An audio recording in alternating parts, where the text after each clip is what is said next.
ಎಲ್ಲರಿಗೂ ಕೂಡ ನನ್ನ ಯೂಟ್ಯೂಬ್ ಚಾನಲ್ಗೆ ಸ್ವಾಗತ. ಇವತ್ತು ನಾವು ವಿಘ್ನ ವಿನಾಶಕ ಪ್ರಥಮ ಪೂಜೆಗಳ ಅಧಿಪತಿ ಗಣಪತಿಯ ಜನನದ ಕಥೆಯನ್ನು ನೋಡೋಣ. ಗಣಪತಿಯ ಜನನವೇ ಒಂದು ವಿಶೇಷವಾದದ್ದು. ಬನ್ನಿ ವಿಡಿಯೋನ ಸ್ಟಾರ್ಟ್ ಮಾಡೋಣ. ಒಮ್ಮೆ ಪಾರ್ವತಿ ತನ್ನ ಮೈಯಲ್ಲಿದ್ದ ಮಣ್ಣುಗಳನ್ನೆಲ್ಲ ಸಂಗ್ರಹಿಸಿ ಅದರಿಂದ ಒಂದು ಬಾಲಕನ ಮೂರ್ತಿಯನ್ನು ಮಾಡ್ತಾಳೆ.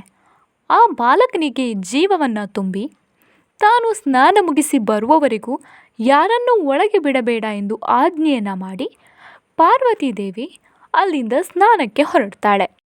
ಪಾರ್ವತಿ ದೇವಿ ಒಳಗೆ ಸ್ನಾನ ಮಾಡ್ತಿರ್ಬೇಕಾದ್ರೆ ಅಲ್ಲಿಗೆ ಅನಿರೀಕ್ಷಿತವಾಗಿ ತಪಸ್ಸಿಗೆ ಹೋಗಿದ್ದಂತಹ ಶಿವನು ಬರ್ತಾನೆ.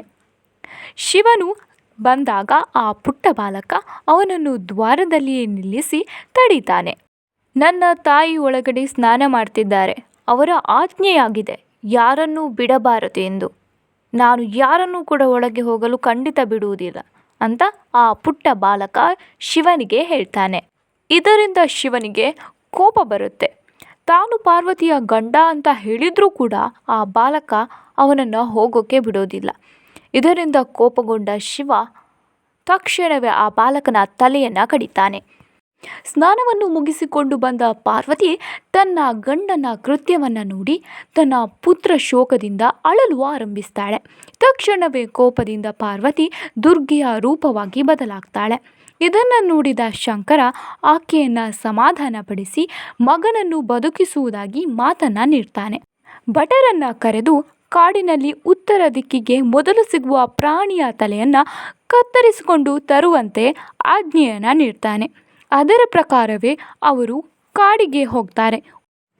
ಕಾಡಿನಲ್ಲಿ ಅನೇಕ ಪ್ರಯಾಣದ ನಂತರ ಅವರಿಗೆ ಒಂದು ಆನೆ ಉತ್ತರ ದಿಕ್ಕಿಗೆ ತಲೆ ಮಾಡಿ ಮಲಗಿರುವುದು ಕಂಡು ಆ ಆನೆಯ ತಲೆಯನ್ನು ಕಡಿದುಕೊಂಡು ಬರ್ತಾರೆ. ಶಿವನು ಆ ಆನೆಯ ತಲೆಯನ್ನು ಬಾಲಕನ ತಲೆಗೆ ಜೋಡಿಸ್ತಾನೆ. ಪಾರ್ವತಿ ಮಗನನ್ನು ಕಂಡು ತುಂಬಾ ಸಂತೋಷ ಪಡ್ತಾಳೆ ಹಾಗೂ ಶಿವನಿಗೆ ತನ್ನ ಮಗನಿಗೆ ಏನಾದರೂ ವರ ನೀಡುವಂತೆ ಕೇಳ್ಕೊಳ್ತಾಳೆ. ಶಿವನು, ಇಂದಿನಿಂದ ನೀನು ನನ್ನ ಕಿರಿಯ ಮಗ ಹಾಗೂ ನೀನು ಗಣಗಳ ಒಡೆಯನೆಂದು ಕರೆಯಲ್ಪಡ್ತೀಯ. ಭೂಲೋಕದಲ್ಲಿ ಪ್ರಥಮ ಪೂಜೆ ನಿನಗೇ ದೊರೆಯುತ್ತದೆ ಎಂದು ಅವನಿಗೆ ವರವನ್ನು ನೀಡ್ತಾನೆ. ಹೀಗೆ ಪಶುಪತಿಯ ಮಗ ಗಣಪತಿ ಜಗತ್ಪ್ರಸಿದ್ಧವಾಗ್ತಾನೆ. ಇದು ಗಣಪತಿಯ ಜನನದ ಕತೆ. ನಿಮಗೆ ಈ ವಿಡಿಯೋ ಇಷ್ಟ ಆಗಿದರೆ ಪ್ಲೀಸ್ ನನ್ನ ಚಾನಲನ್ನು ಸಬ್ಸ್ಕ್ರೈಬ್ ಮಾಡ್ಕೊಳ್ಳಿ ಹಾಗೂ ವಿಡಿಯೋನ ಶೇರ್ ಮಾಡೋದನ್ನು ಮರಿಬೇಡಿ. ನಿಮ್ಮ ಒಂದೊಂದು ಸಬ್ಸ್ಕ್ರೈಬ್ ಕೂಡ ನಮಗೆ ತುಂಬಾ ಹೆಲ್ಪ್ಫುಲ್ ಆಗುತ್ತೆ ಆ್ಯಂಡ್ ಮೋಟಿವೇಟ್ ಕೂಡ ಮಾಡುತ್ತೆ ಇನ್ನೂ ಒಳ್ಳೆ ವಿಡಿಯೋಸ್ ಮಾಡೋದಕ್ಕೆ. So please subscribe.